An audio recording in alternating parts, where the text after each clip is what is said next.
مریض کے تقوی میں کمی ہوگی پھر بھی شفا نہیں ملے گی، اگر علاج کرنے والے کے تقوی میں کمی ہوگی تو پھر بھی شفا نہیں ملے گی۔ یعنی مریض اور معالج دونوں میں تقوی ہونا شرط ہے۔ تو جب کسی سے علاج کروائے فرق نہیں پڑ رہا تو اس بات پر بھی غور کریں کہ کوئی تقوی میں مسئلہ تو نہیں ہے، فرق تو نہیں ہے، اللہ کا ڈر اور خوف دل میں ہے علاج کرنے والے کے اور علاج کروانے والے کے۔ اب حضرت عمر رضی اللہ عنہ کی زندگی کو دیکھیں تو شیطان دیکھ کے رستہ بدل جاتا تھا۔ حضرت عمر رضی اللہ عنہ کو چلے نہیں لگائے تھے، دل میں تقوی، اللہ کا ڈر اور خوف تھا۔ اب آپ کہیں گے تقوی ہوتا کیا، ہمیں کیا پتا؟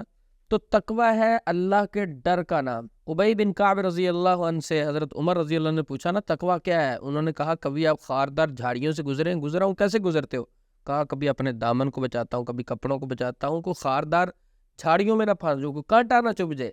کہا اسی چیز کا نام تقوی ہے، ایک ایک قدم پھونک پھونک کر رکھنا، اسی چیز کا نام تقوی ہے۔ یہ سوال حضرت علی رضی اللہ عنہ سے پوچھا گیا تقوی کیا ہے؟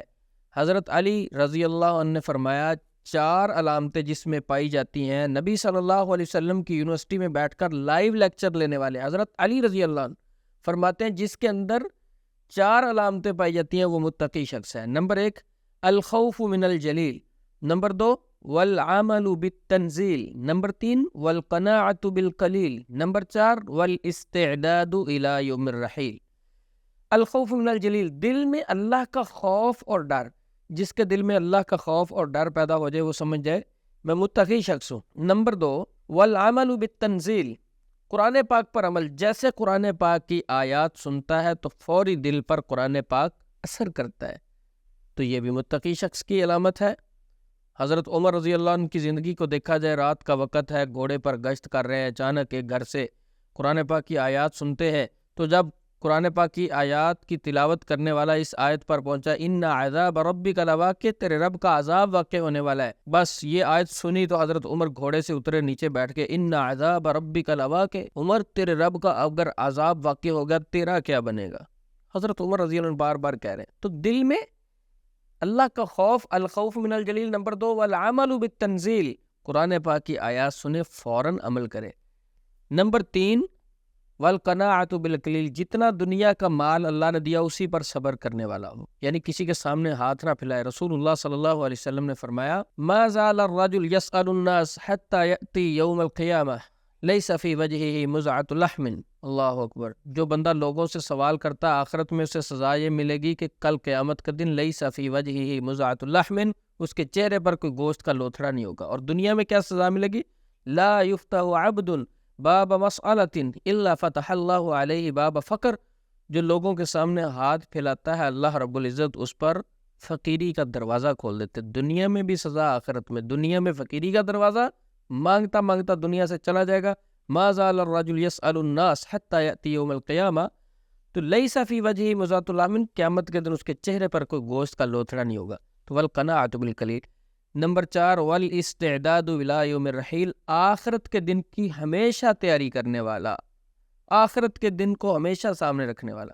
تو حضرت علی رضی اللہ عنہ جو نبی صلی اللہ علیہ وسلم کی یونیورسٹی سے لائیو لیکچر لینے والے، پڑھنے والے، تربیت حاصل کرنے والے، کہتے ہیں کہ میں نے جو سیکھا ہے جس بندے میں یہ 4 علامتیں پائی جاتی ہیں وہ متقی شخص ہے، اور جس بندے میں تقوی ہوتا ہے تو شیطان اس کے پاس سے نہیں گزرتا بلکہ دیکھ کر رستہ بدل لیتا ہے۔